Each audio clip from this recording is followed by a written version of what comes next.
I would say like back when I started and I quit my job, I realized there are two binary options. Door number one is it goes well. Door number two is I fail. And failure is not an option. So I just decided I was going to give it my all, put my 150% towards it.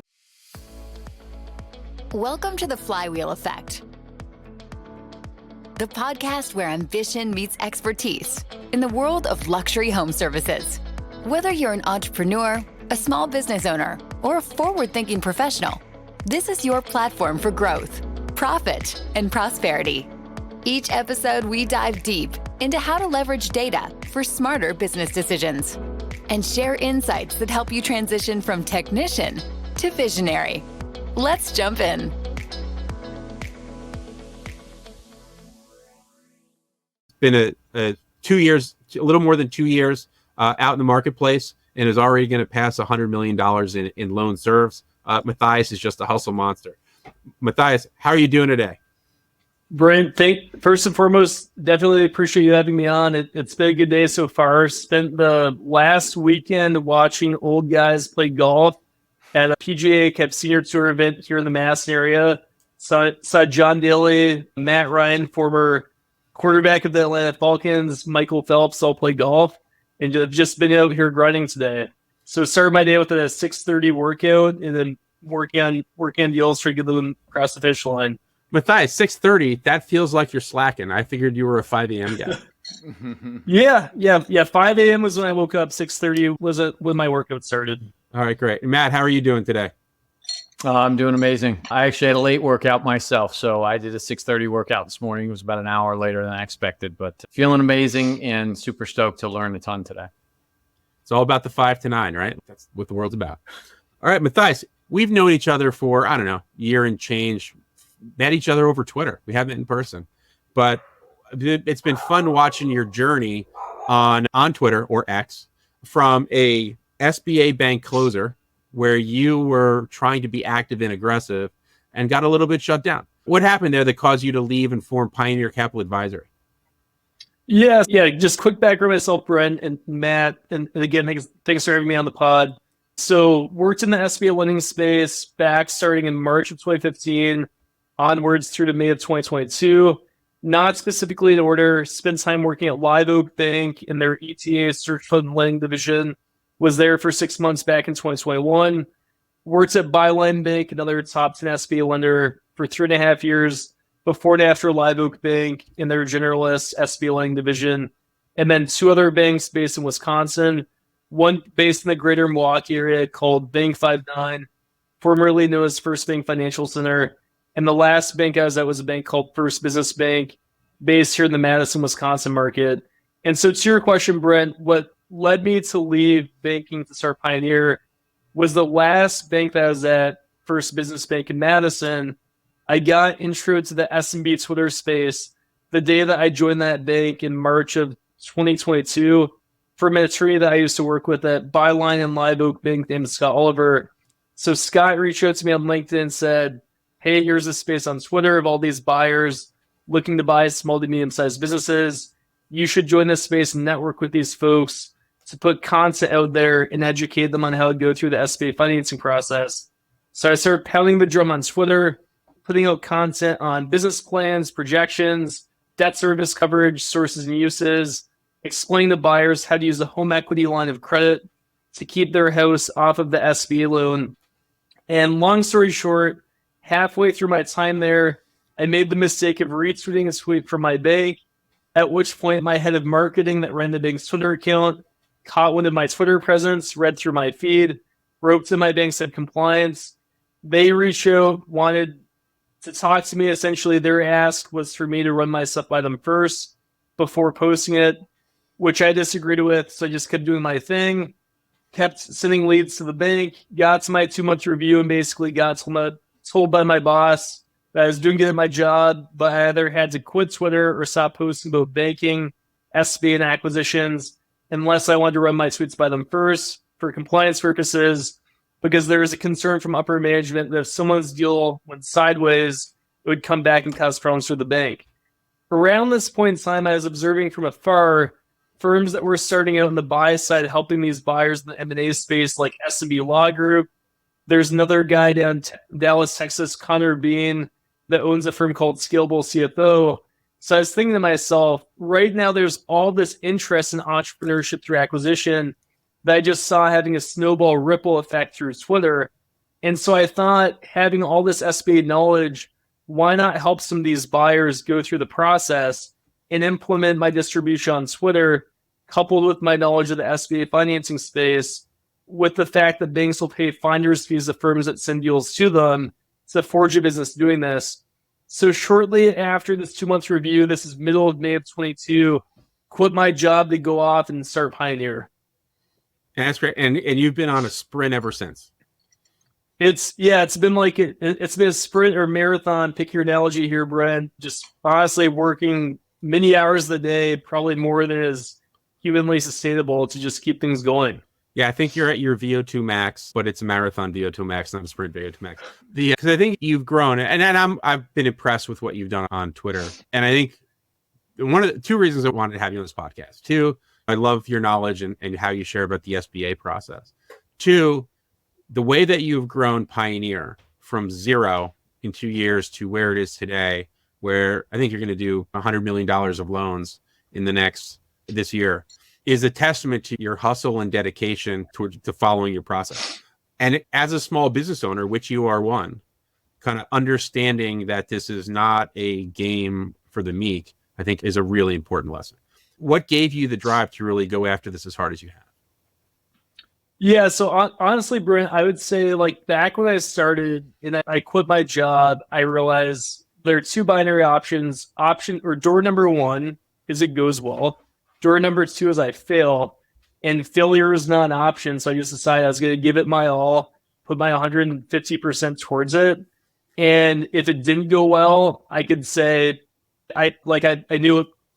If it did not go well and it failed, it wouldn't be because I didn't give it my best effort. It would be because of something else. Like maybe there just wasn't the demand in the market. Maybe I wasn't going after the correct customer base. But failing was not an option. That's just why I've just been hard charging ever since going out on my own. Because you picked a space that's not like there wasn't already financing sources available, right? It's a competitive space where people have to choose you as opposed to something else or going direct to a bank. Why should I choose you?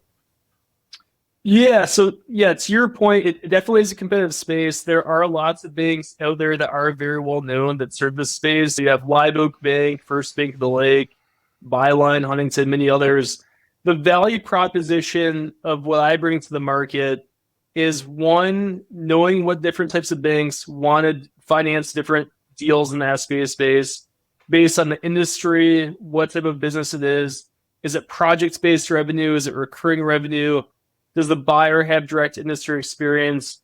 Are they a first-time searcher or buyer that does not have transferable experience? How is the down payment structured? Is it all cash? Is it some combination of cash coupled with a seller's note on partial to your standby or a seller's note on full standby? What percentage of the SBA financing is being used towards the project costs? Essentially, the value proposition, Brent, is one, the time discovery, if you're a buyer at the deal under LOI, having to go and find the bank that will ultimately finance the deal and shaving time off on that standpoint.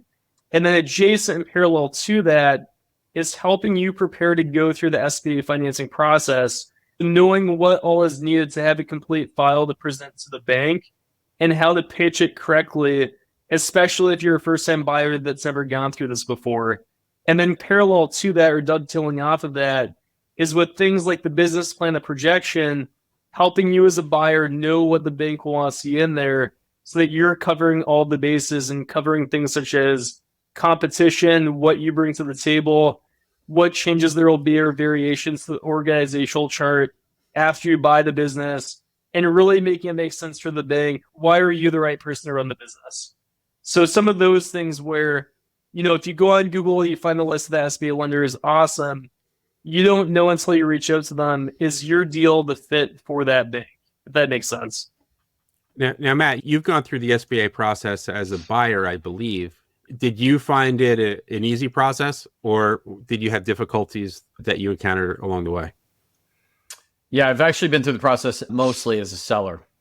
As a seller, okay. And I found it to be a lengthy process with a lot of false finishes and false starts. And I think Matthias brings an incredible amount of experience, but also sounds like a very useful service to help guide these buyers through the process. And it sounds like ultimately reducing the roadblocks, improving the chances for success, and it sounds like your service is at no cost to the borrower, right? Which I think it's a bit of a no-brainer for them to take advantage of.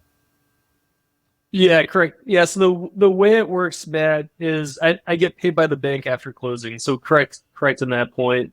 And to your point, honestly, the SBA process is far from perfect. And even if you're working with a good bank, and honestly, from the sell side and the buy side, there are opinions on both sides of the process, is anytime you have a government program that can be paperwork and compliance intensive, if you're working with the best bank in the space, there's still going to be pain points that are just part of going through the process entirely. Yeah. Well, it sounds like your motivations are aligned with the motivations of the borrower, the seller, and the bank, because you only get compensated when the deal goes through. And you're incentivized to make sure that goes as smoothly and as quickly as possible.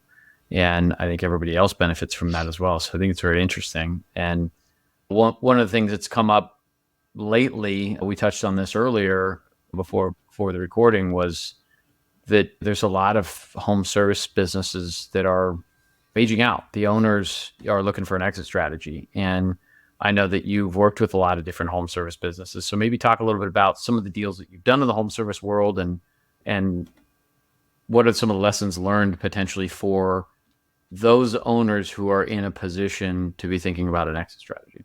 Yeah, phenomenal question, Matt. So some of the businesses I've worked on in the home services space have been anything from residential HVAC to plumbing, electrical contractors, air duct cleaning businesses, and similar. I would say one of the most important things for you as a seller to think about concerning the audience of the podcast is how involved are you from a day-to-day standpoint within the business? Do you have human capital infrastructure where if you're gone for a day or if you take a vacation to wherever, are things going to keep going and keep moving pretty well? Or is it just hair on fire, the business is in disarray, and you have to be there in the office on a day-to-day basis?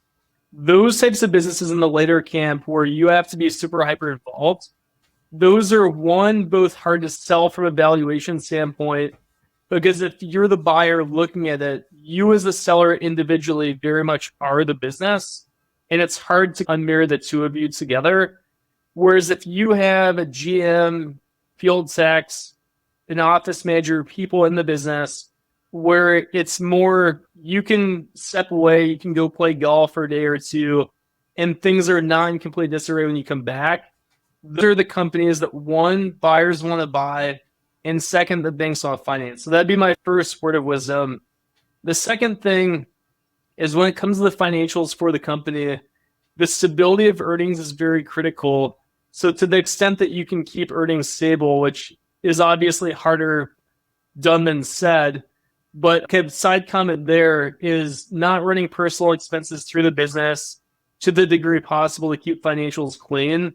Even if you save money on taxes, when it comes to trying to sell the business for the buyer, it's harder to get finance, and it's more costly for your buyer to go through financial due diligence, because the buyer will ultimately have to get a quality of earnings report, which can cost anywhere from, on the very low end, $10,000, on the upper end, $25,000.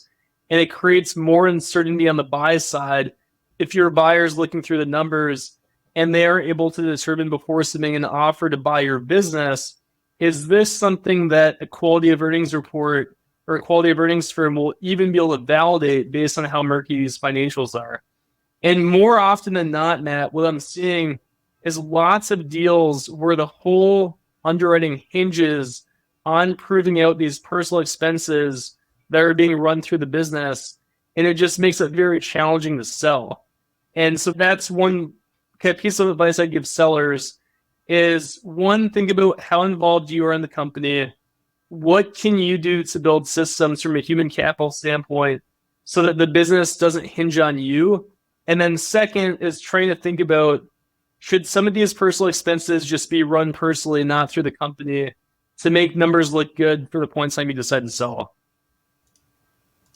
That's great, That's Matthias. Thank you. And that aligns very closely with what Vital does for our client base, which is interesting.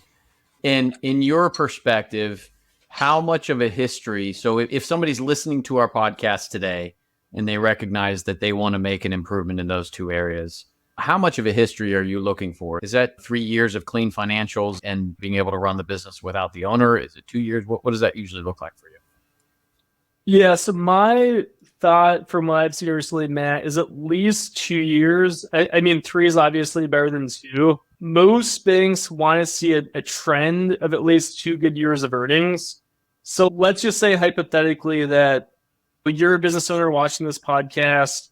Last year, you ran all of your personal costs, vacation, home remodel through your business, and maybe in 2026 you want to sell, and you paused running the personal expenses this year after watching this podcast, and then you do the same thing next year, 2025, you'll have hopefully 2 good years of books, 2024, 2025, and then come 2026, it will show 2 good years of stable earnings that will make it optimal to sell from the buy side.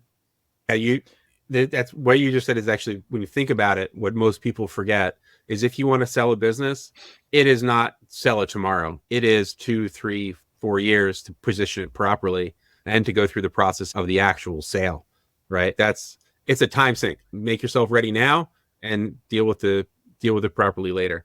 One thing I wanted to make sure that people understand in our audience is you talk about something called equality of earnings. That is obviously a term of art, but I think it's important for people to understand exactly what equality of earnings is and why, if they're trying to sell their business or if they're trying to buy the business, understanding what it is important. Yeah, so the quality of earnings report, and good call there, Brent, just explain what that is.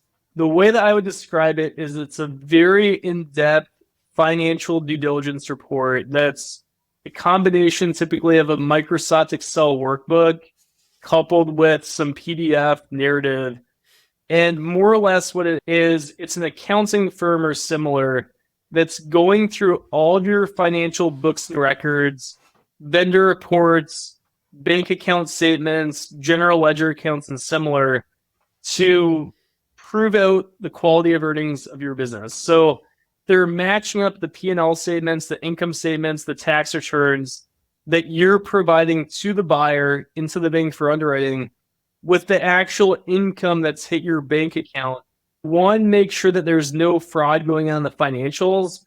And then second order from that is the quality of earnings report firm is going through to prove out all these add backs that we were just talking about a little bit earlier. So these personal expenses, say you ran your home remodel or deck build through your business, they're going through and they're getting the invoices, the proof of the work to prove out that actually was the case.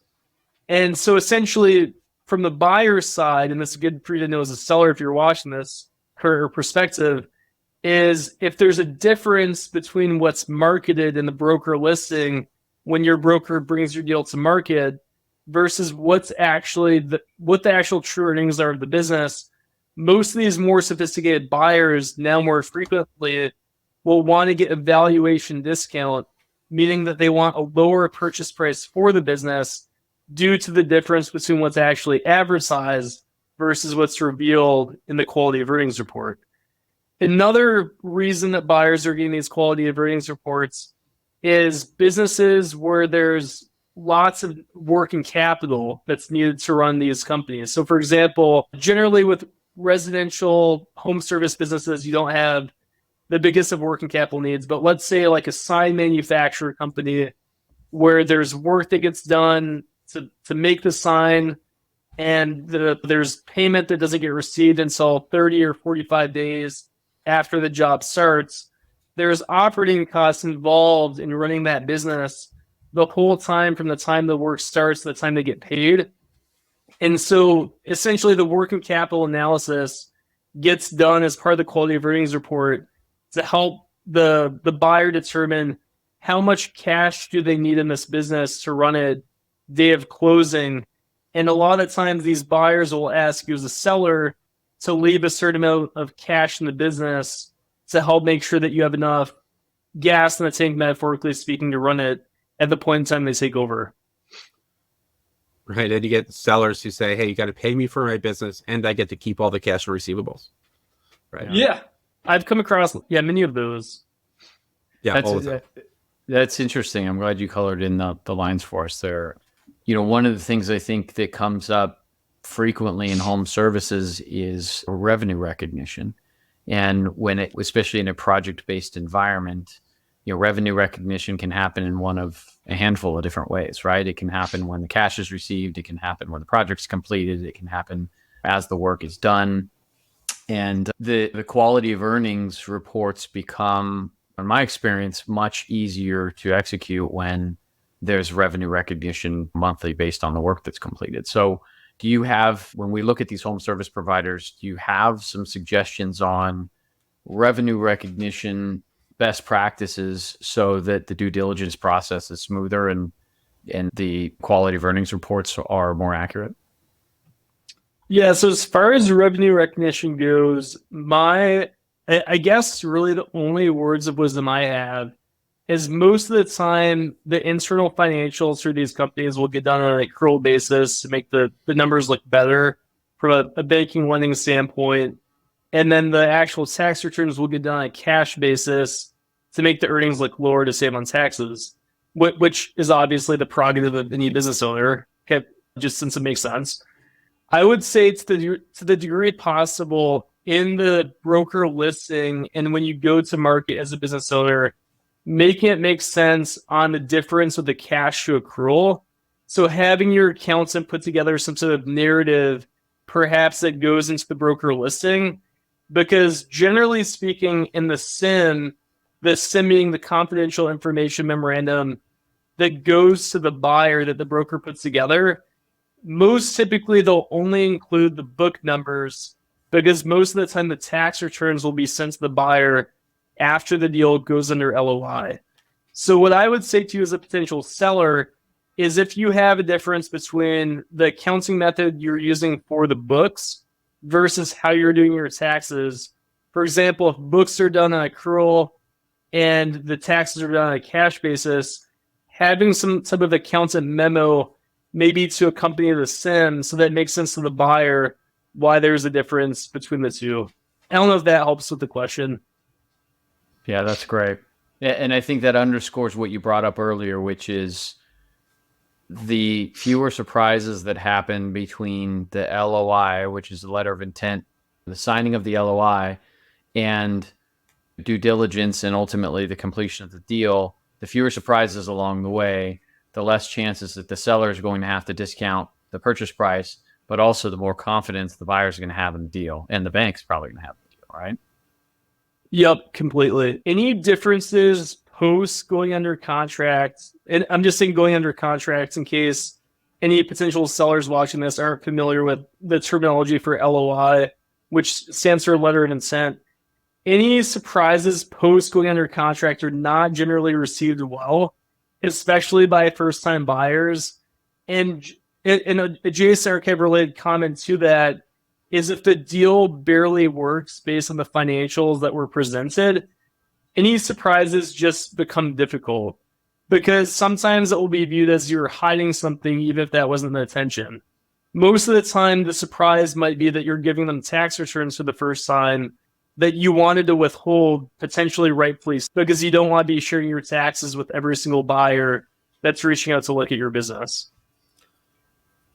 Right. So I think this kind of gets to the point. Now we've been talking about a lot of the process, how to prepare your business.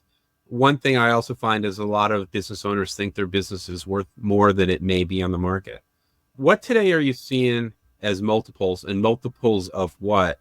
And call it this small home services type business. Yeah, so generally speaking, and actually give me a second here because I have something on multiples. I was just trading notes with a guy or a buyer just a little bit earlier here. Bear with me here just for a second, Brent. So most deals in this SBA space tend to trade for somewhere in the very high twos, the very low fours.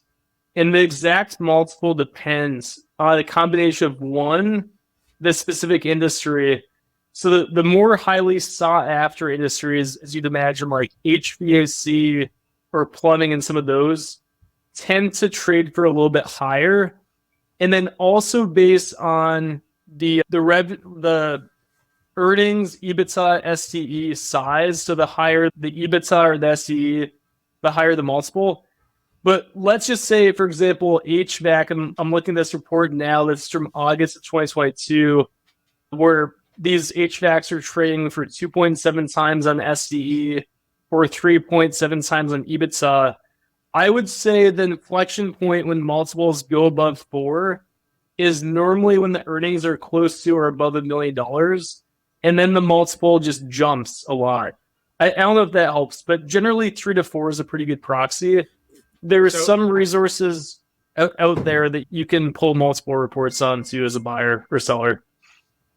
Okay, two clarifications on this, right? Like we use a lot of terminology here for some of our listeners. Want to understand the difference between EBITDA and SDE, earnings before interest, taxes, depreciation, and amortization, or seller discretionary earnings. There are actually two different numbers, and knowing what they are is important because what you pay yourself affects them dramatically.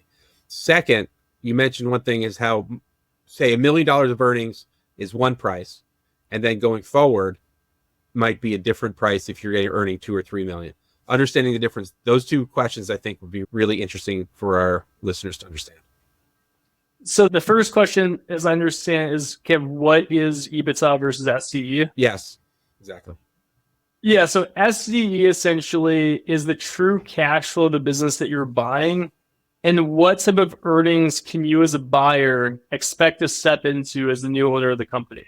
So essentially, if you look at, I'm trying to figure out the best way to explain this here. So if you add back the personal expenses, one-time business expenses that have been run through the company, and the differential between what the seller's been paying himself or herself, less what you'd be paying yourself, that's how you get to seller's discretionary earnings or SDE.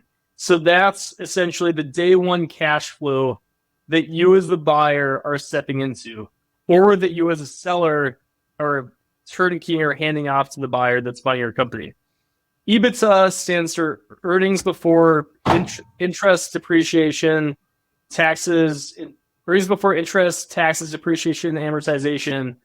And so that's not really the true cash flow. That's more of just a finance lingo for coming up with multiples. So that's more or less the difference between the two. If I missed anything there, Brent or Matt, feel free to embellish.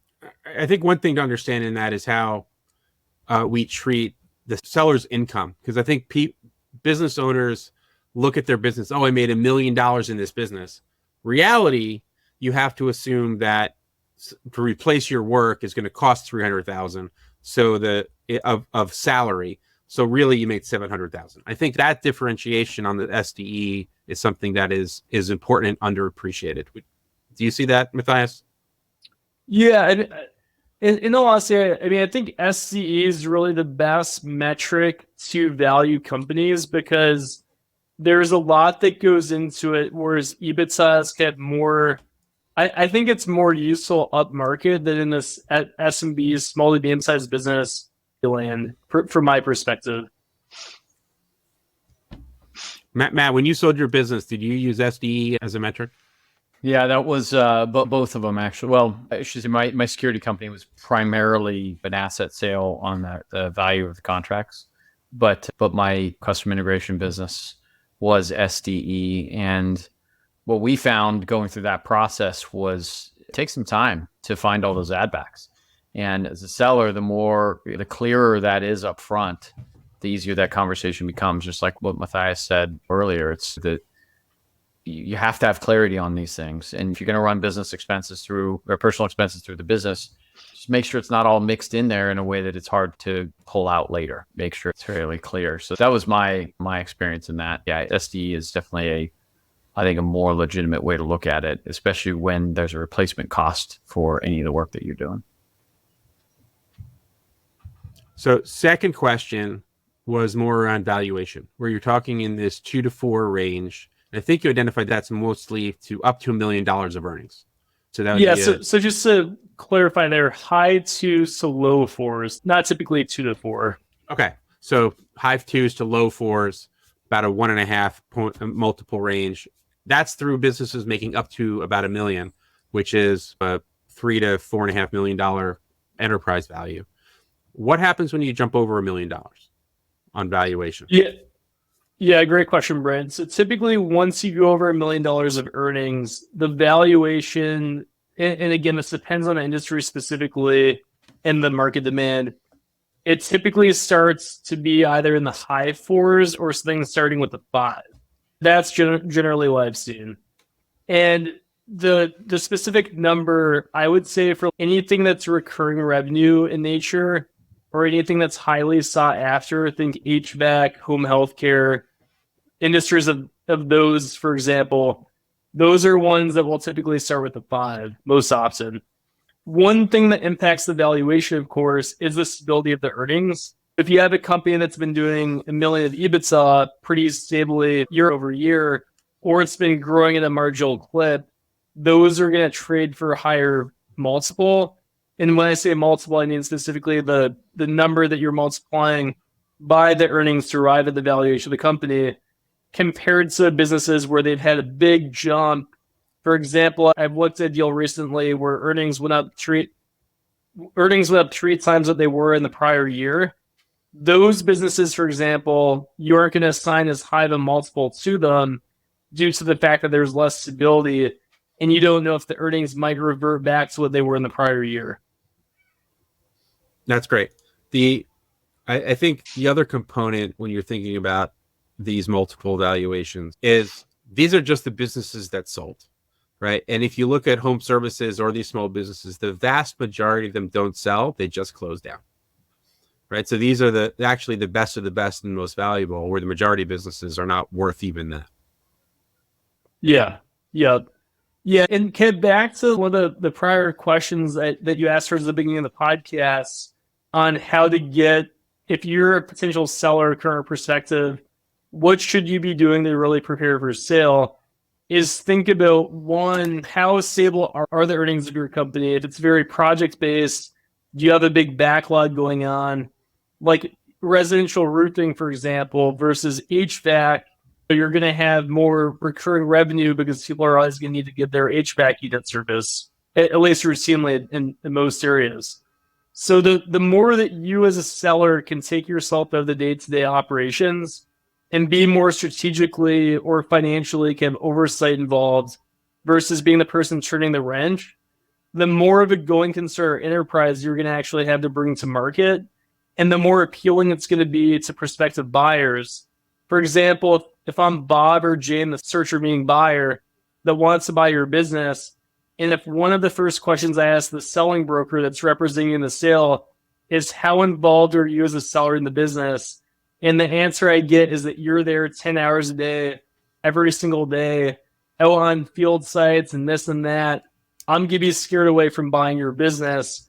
And you're going to have a smaller pool of potential buyers relative to if you're Brent or Matt, the HVAC seller that's only there 3 hours a week, and you're just coming in just to say hi and bring people Panera or what have you. Businesses just close. They're not even sellable. And then the ones that do go out to the market, there's some percentage of them that are totally dialed, ready to be sold. I would guess that's a small percentage. And then you have you have this continuum. You have the businesses that are not sellable at all. And you have the businesses that are totally dialed, ready for sale. And you have everything in between. And I would think that there's some owners that are listening to this podcast now thinking, all right, well, I want to be one of those sellers who's totally dialed in. And of course, I need to make time and money investments in order to get there. And I think it'd be interesting to put some dollars and cents to that to help free up this fear around investing in your business before it's time to sell, because we've actually seen that. We've seen this fear of, oh, you know what? I want to sell in 3 years, but I don't want to invest in this thing because what if it doesn't work out for me? So I just wanted to throw out a for instance, and Matthias, I'm open to correction and your feedback here. I'm gonna start the conversation, throw it back to you guys. Let's say we have a small business that has, let's just use a round number of $500,000 in SDE, right? Seller's discretionary earnings, $500,000. That's probably a pretty reasonable number. And that business is not totally dialed for sale. It's probably closer to the continuum of unsellable. The owner's working 10 hours a day. They don't have clean books. They don't have reliable revenue. They're not even recognizing revenue in a reasonable way. But there's a 3 to 5 year runway for this seller to want to be able to sell. They're going to have to invest probably in leadership coaching to help them understand how to relieve themselves of the work that they're doing and hire better and train and get out of the business, right? So basically get out of their own way. They're probably going to need to hire some better accounting staff and people to help put their books together and recognize revenue. So they're going to have to spend some money on themselves. They're going to have to spend some money on their business. But 3 to 5 years from now, let's just say the SDE doesn't change. Let's say it stays at $500,000. What's the upside for them, right? The upside goes from not being sellable, or basically maybe being sellable for 1x, to now being sellable at potentially 4x, right? What does that look like from the perspective of someone who's getting ready to invest in this, and how might you coach them around that? Yeah, so my biggest comment there, Matt, would be, so even if the earnings stay the same, if they go from a standpoint of where they're very involved, having to be at the business every day or almost every day, to not being involved, I'll give two different kind of scenarios or outputs here. So output one is they bring the deal or they bring their business to market.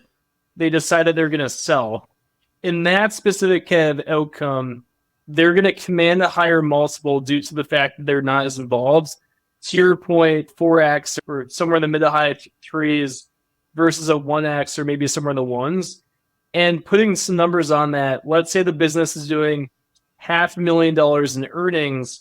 In scenario one, if you're selling for 1 times $500,000, that's $500,000 or 500,000. In scenario two, that's $2 million. So if you look at the difference between, that's $1.5 million, again, using $500,000 for the earnings number. And theoretically, I mean, I'm just spitballing here, presumably the investments that you have paid for, which you look at as expenses, are going to likely cost less than that. So you're going to be coming out ahead on the magnitude of $1 million plus, if not more. Now, let's say scenario two, you implement all these changes and you decide that you like your business. You can hang out, you can keep owning the thing, you're just less involved. And so now it's more of an investment relative to being a job, in which it was before. So in both scenarios, you win.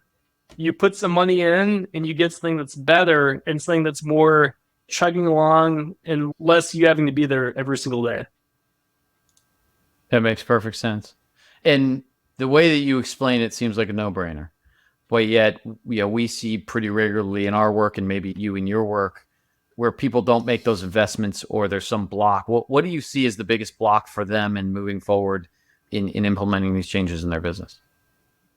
One of the biggest blocks, I would say, Matt, especially for someone where they've been the guy or the gal in the trenches that's really been the face of the business, is from a psychology standpoint, trying to disconnect yourself from an identity standpoint, is being the business to owning the business and actually like letting others within the business do their specific roles and really delegating. And you're going from being the individual contributor that's also intertwined with being the business owner to being the delegator, the quarterback. And it's essentially a different mindset. So it's being able to flip that switch. And one thing I found is the longer someone has been that person in the trenches doing everything, and that's been intertwined with their identity, because all of the customers are used to seeing Jane or Bob or Larry or whoever when they come in, and that person being the fulfillment person, it's harder to get people that are that intertwined with their business to flip that switch and decide that they can actually delegate and scale and not be that day-to-day person. So the longer that you've been in that spot, the harder it is. But I would still encourage you as a current prospective seller, that's possible to accomplish if you think about all the roles and responsibilities within your business and what you ultimately need to be the person doing versus what you can actually delegate. And this is I myself have no intention of currently selling, but this is a process that I'm going through now as I try to scale, is figuring out what do I need to be doing versus what do other people need to be doing, and figuring out how to build an organization versus just being a one-man operation. I know I can ramble a little bit there more than your question, but hopefully that helps. That was great feedback. Thanks, Matthias. No, it's spot on. I mean, when people try to save money by not investing in their business, as you pointed out, it ultimately costs them money and time, and they don't have time to waste, and they're going to be upset when they don't have more money than they thought. It ends up being a no-brainer, especially when you're running a profitable business, where in those cases, or when people are actually not thinking about these things. Take some forethought. I want to flip this conversation now. We've been talking a lot about the seller in this process, about how to position your company when it's going to be someone's going to get financing. Let's flip it to the buyer, because I mean, you can't have one without the other, right? If you're selling, and you need a buyer. If you're buying, you need a seller. I think there's three types of sellers or three types of buyers, and I'd like to hear your perspective on how different buyers can use the SBA process. First is someone from out of the industry who's decided they've identified a company that they want to buy. The classic ETA, that Twitter bro, as you've encountered a lot, who's looking to buy a company. ETA is entrepreneurship through acquisition, for those that don't know. The second is a current competitor who's looking to expand and finds one of their competitors buy, and has the ability to use SBA financing. The third is an current employee of a company who's looking to acquire the company from his current boss, potentially with some seller financing, but we don't even have to go into that. I'm sure you encounter all three of those types, especially in home services. Can you dive into it broadly, and we'll dial in a little more about how the SBA process applies to them differently, or if it's the same? Yeah, fantastic question, Brent. I would say I probably work more with camp 1, searcher, and then camp 3 being the employee buyout camp. So for the searcher, that's where it's going to be, a bigger sell to the bank or to the SBA lender to get finance, because you've never been in the business. You likely don't have direct industry experience. Maybe you do, typically not. And so you're basically pitching the bank on why you as the buyer are the right fit for this business. So there's going to be more, and Kev, speaking more from a business plan standpoint and from an overall financing standpoint, there's going to be more of a heavy lift for you as the buyer or the searcher to undertake the process of putting together a narrative and a business plan to make it make sense for the bank on what X factor you bring to the table. As far as, are you a finance guy or gal, strategy, what are you planning to actually bring to this company to make it make sense for the bank? Why you, say you're coming from Goldman Sachs or McKinsey or some East Coast consulting firm, why should you be the guy to take over Larry's Plumbing? And so that's where it can be more of a heavy lift. And then from a licensing standpoint, especially if you're buying one of these home service companies, HVAC, plumbing, or similar, is how is it going to work with actually qualifying the license? Because sometimes it's attached specifically to the seller. And so are they going to be staying on to qualify the license for a period of time? How is that going to work? And really trying to dive into that on the front end with the municipality or the state, depending on who ultimately the licensing authority is, and then parlaying that into the business plan and communicating either to myself or the SBA lender what your game plan is to get them on board with that. Did that do a good job, Brent and or Matt, on Kev scenario 1 or camp 1, or anything else that I missed or should cover?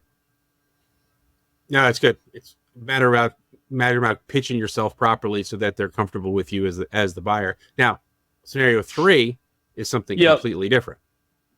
Yeah. I'll cover scenario 2 first, kind of more from a finance standpoint. So scenario 2, you're the strategic buyer that owns a company in the same industry, and you're buying this new business. So in that scenario, a lot of the times what you can pitch is the shared back office or kind of shared costs. So maybe you have an accounting function or a marketing function in your current firm, and you can use that same manpower or woman power and resources to fold into the new company that you're buying to add on to your existing one. In that scenario, let's say that there are duplicative costs in the financials of the business that you're buying that will no longer be applicable due to the overlap. You can show those have overlapping costs. And when you're putting your financial projections together, generally speaking, if you can validate that the people in your company and or the services that you have can cover those expense line items, the bank will be comfortable wiping those out from the financial projections. So they'll generally place equal, if not more, emphasis on the projection than the historical financials, presuming that you can validate those cost savings. So that's going to be one of the benefits of being a strategic buyer coming from the industry. And then second kind of order fact there is when you put your acquisition business plan together, you have more street credibility because you've been there, you've done that, you're coming from the industry knowledge, it's not your first rodeo. And so the bank kind of gives you that credibility when they look at your business plan, and you have a leg up relative to the first-time searcher buyer, if that makes sense. Yep, that's great. Then Camp 3, the key employee buyout, specific to the financing standpoint, this is where lots of the times the bank will give you as a key employee some leniency when it comes to things such as the down payment structuring. So one of the SBA's requirements, so speaking specifically from the SBA standpoint, is that if you take the purchase price of the business and you add in all other transaction costs, so the SBA program fee, cash to the balance sheet, your attorney fee, things of that nature, whatever that total pie is altogether, you have to come up with 10% as that as equity. Equity is synonymous. It means the same thing as down payment. So generally speaking, most banks are accommodating of one of two things. Thing one is you put 10% cash down, proportional to that whole pie. Thing two is you put 5% cash down, so you split the down payment, and you have the other half of it come from what's called partial standby seller's note. So the seller's note on no payments for the first 2 years, then payments in year 3 through year 10, or you use what's called a full standby seller's note, and that's a seller's note that has no payments for the full 10 years of the SBA loan.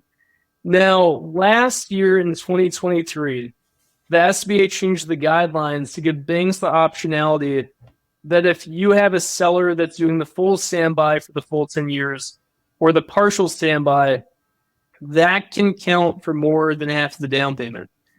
And so most banks, if you have a key employee that's been there for a while, typically they want a handful of years, not someone that was just hired 6 months ago. Someone that's been there for a while, that knows the business well, that's comfortable with the employee base, the customers, and all of that.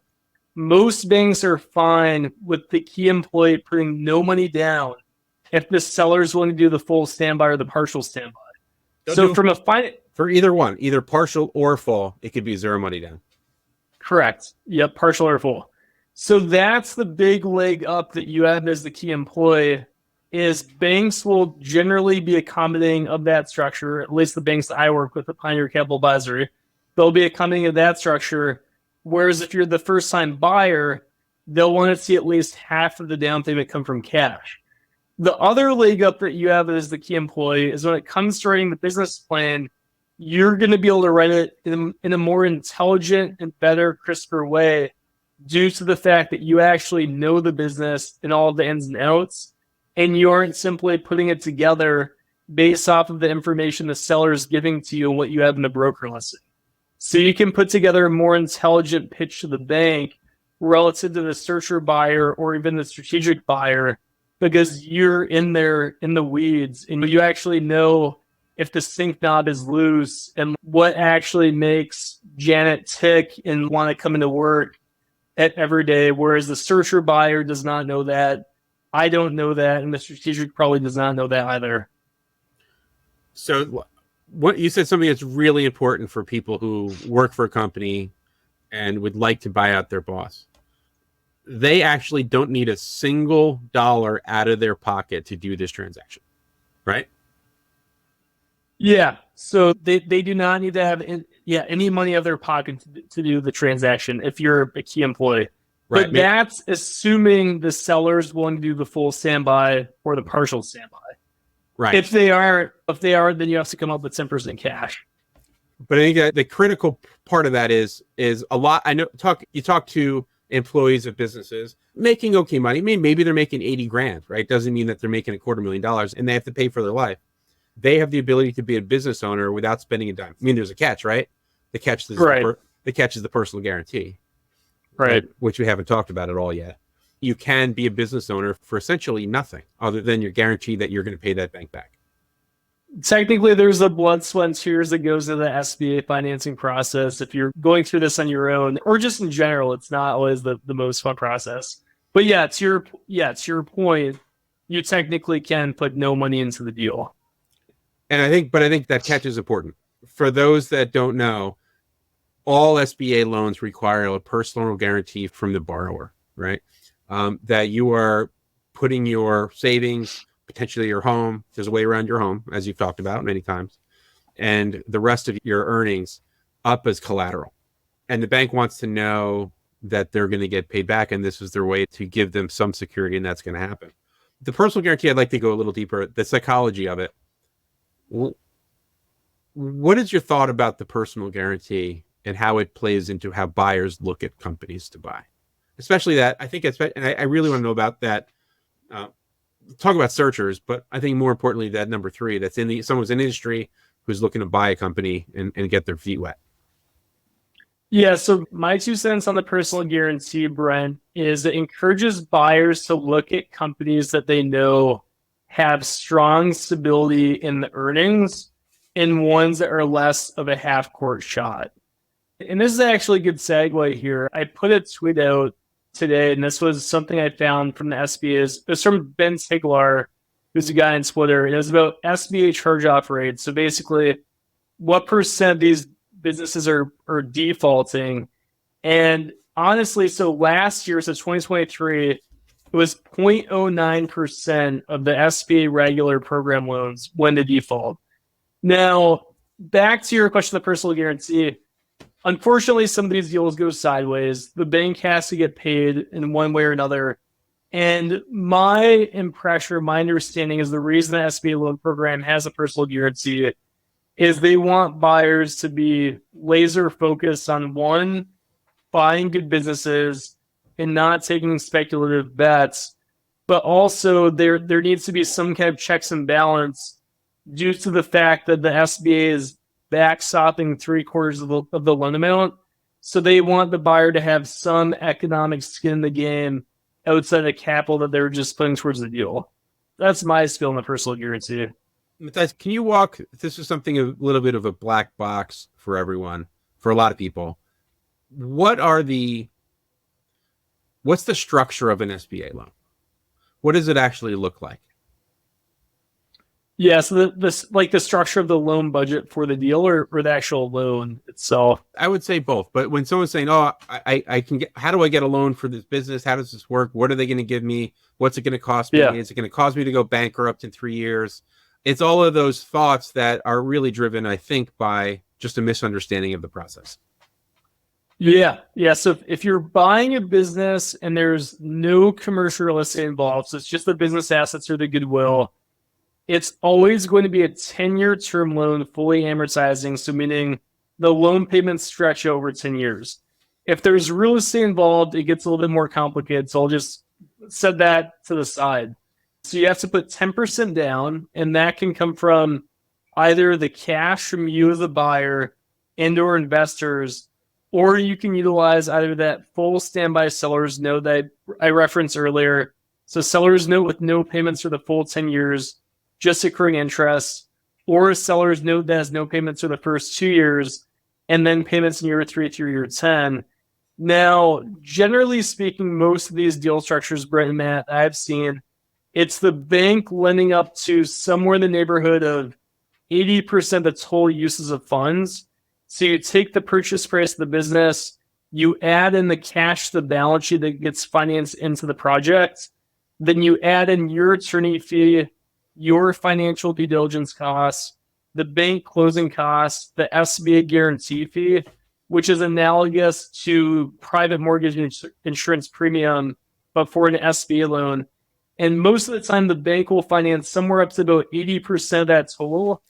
Then generally speaking, there will be a seller's note with payments commencing after the SBA loan for about 10% of that total. Most typically, the banks like to see that seller's note have an amortization period of 10 years to match up with that of the SBA loan.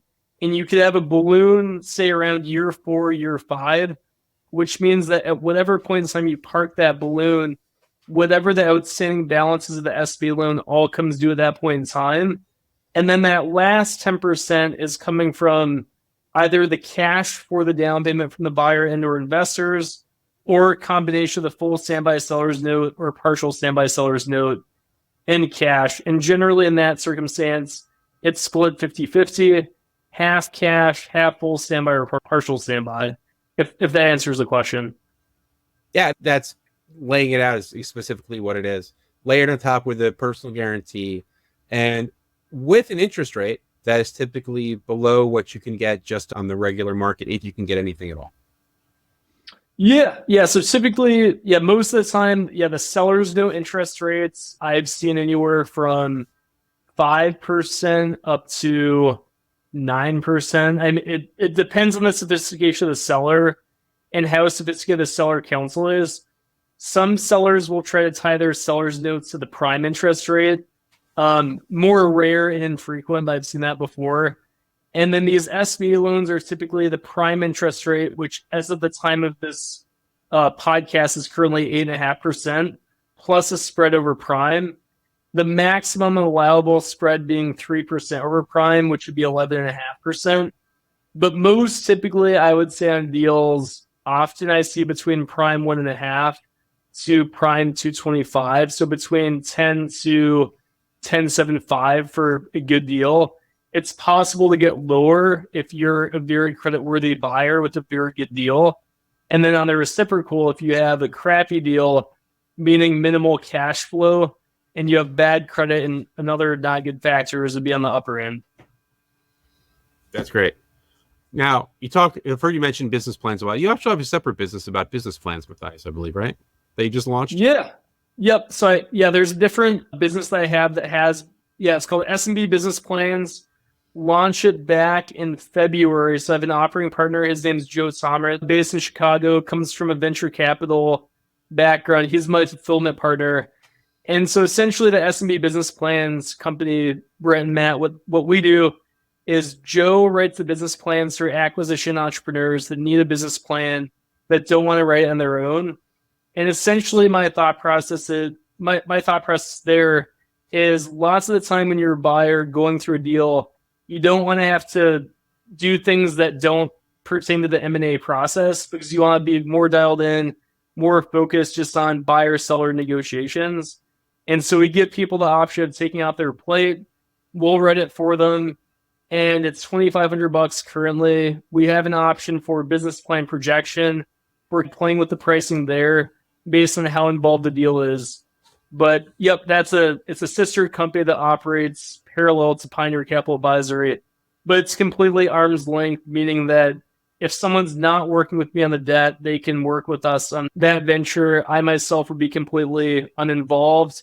It would just be Joe. So Matthias, this has been great. Matt, any last questions or thoughts here? No, I could go for another hour asking questions, but I know we got to wrap up. So Matthias, this is amazing. I think incredibly powerful information here for both sides, the buyer side and seller side. Really appreciate you being here. Definitely appreciate both of you guys having me on. It's good to see your smiling face here again, Brent. It was good meeting back at the McGuire Woods conference in Dallas. And Matt, good to make the acquaintance. Appreciate both of you having me on this podcast. Matthias, before I let you go, why don't you share how people can get in touch with you? We'll also add that to the show notes. Yes. The best way to get in touch with me is via email. So Matthias, Matthias at pioneercap.com is my email. Or also reaching out to me via Twitter DM works too. And my Twitter handle is It's at SBA, so Sam Bravo Alpha underscore my first name Matthias. And so I like to tweet about everything ranging from SBA to whiskey, hot takes on my terrible golf game, and other stuff as well. So yeah, you got an interesting feed there, bud. It's great. So Matthias, Matt, thanks again for a great episode of the FlyWheel Effect. And for those listening, we don't have any ads. So if you like this podcast, please give us a like and a review and share it with someone who you think will be valuable. So until we hear from you again, this is Brent and Matt on the FlyWheel Effect. Thank you. Thanks, y'all. Thank you for tuning in to the FlyWheel Effect. Our journey through the intricate world of luxury home services continues to be fueled by your passion for excellence and innovation. If you found value in our conversations today, don't forget to follow us wherever you get your podcasts. More insights and resources. Visit us online at growwithvital.com. Until next time.